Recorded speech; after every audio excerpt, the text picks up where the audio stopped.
હસ્તિનાપુર આખો યુદ્ધ પૂરું થઈ ગયું. પછી પાંડવોને હસ્તિનાપુર અને ઇન્દ્રપ્રસ્થ બેયનો વહીવટ કરવાનો આવ્યો.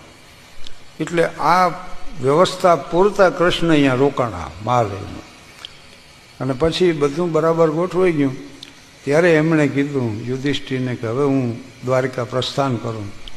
ત્યારે બધા બહુ ઉદાસ થઈ ગયા કે આપ થોડા દી રોકાવો ને હજી આમ કરો તો કે ના, મારું કાર્ય પૂરું થઈ ગયું.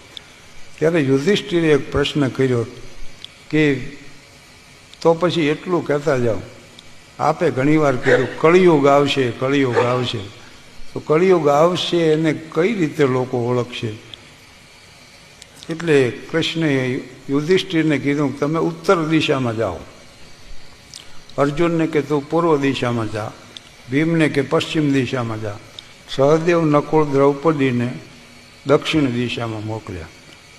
અને બધાને શું સૂચના આપી કે આમ હાલ્યા જ જાજો, હાલ્યા જ જાજો. જ્યારે જે પ્રસંગ તમે નજરે જુઓ છતાં બુદ્ધિથી ન સમજાય ત્યારે પાછા ફરે. એટલે યુધિષ્ઠિર ગયા ને હાલતા ગયા, હાલતા ગયા. પછી એ થાક્યા. એમાં એને જોયું એક વૃક્ષ, એનો છાંયો, મોટો એક ઘડો હતો ને 7 નાના ઘડા આમ લાઈન સર ગોઠવાયેલા. એ મોટો ઘડો આમ ઉંચકાણો ને હાથે હાથ ઘડા ભરાઈ ગયા. પાછો એ ઘડો એની જગ્યાએ ગોઠવાઈ ગયો. ઓલા હાથે હાથ આમાં ઠલવાણા તો એ ઘડો ન ભરાણો.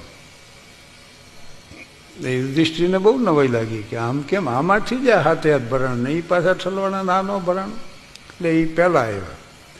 કૃષ્ણને કે આવું દ્રશ્ય જોયું, આ કેમ થાય? તો કે કળિયુગમાં મા બાપ હાથ સંતાનોને હાચવશે, હાથે ભેગા થઈને મા બાપને નહીં હાચવે. અને એ હાચવતા હોત તો વૃદ્ધાશ્રમ ન હોય.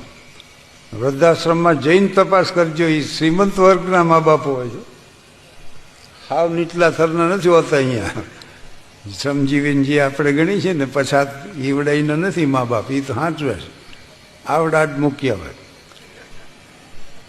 પછી અર્જુન આવ્યો અને અર્જુને એમ કીધું કે માન સરોવરના રાજન સાચો મોતીનો ચારો ચરનારા એને જોયા મેં.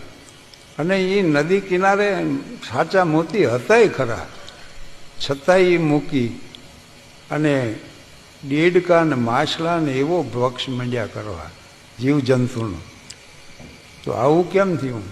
એટલે કૃષ્ણ એને સમજાયું કે જેને તમે સજ્જન ધારતા હશો, સાધુ ધારતા હશો, ઉત્તમ મનુષ્ય ધારતા હશો, એ કળિયુગમાં હીન પ્રકારના કૃત્યો કરશે. દાખલા દેવાની જરૂર નથી, પણ મહિલા કોલેજના પ્રાધ્યાપકો જેલમાં છે, સંતોય છે ને રાજકારણીઓય છે. બોલો, છે ને? અને ગંભીર આક્ષેપો છો એના ઉપર પાછા. કળિયુગમાં આવા બનશે. પછી ભીમ આવ્યો, એ કે મેં 3 તળાવ જોયા, 2 ખાલી હતા, 1 ભરેલું હતું. તો ઓલા 2 તળાવ કે તું અમને પાણી દે, તો એને ન આપ્યું. અને દૂર દૂરના તળાવને પાછું આપ્યું. તો આમ કેમ બન્યું? તો કે પાડોશી ભૂખે મરતો હશે, રોગી હશે, એને મદદ નહીં કરે ને દૂર દૂર મદદ કરવા જાય છે, એવું બનશે.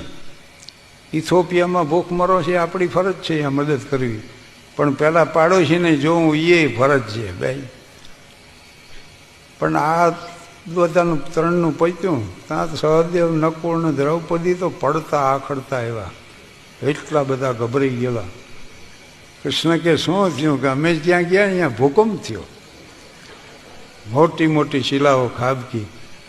અને એક આશ્ચર્ય એ થયું કે તોતિંગ વૃક્ષો હતા એનો હોત કાઢી નાખ્યો, અને સામાન્ય ખડ જ્યાં ઊભું હતું એના ઉપર શિલાઓ આવીને અટકાઈ ગઈ. આમ કેમ થયું? એટલે કૃષ્ણએ છેલ્લી વાત સમજાવી.